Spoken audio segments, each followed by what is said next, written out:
लेकिन बाकी पौधे तो हमने फल तोड़ लिया है। एक पौधा घर के नज़दीक है, इसमें फ्रूट जो है गुच्छों की सूरत में लगा हुआ है। देखें, जिस तरह खजूर के गुच्छे होते हैं इस तरीके से।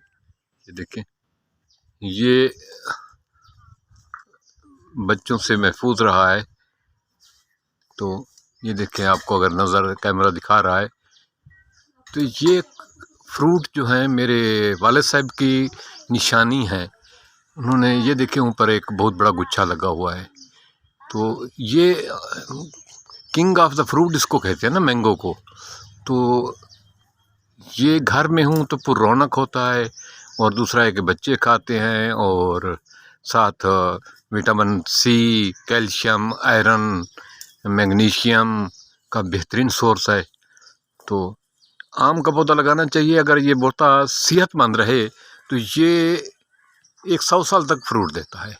इस पौधे की क्या ही बात है। ये देखें, एक गुच्छे की सूरत में है। ये देखें।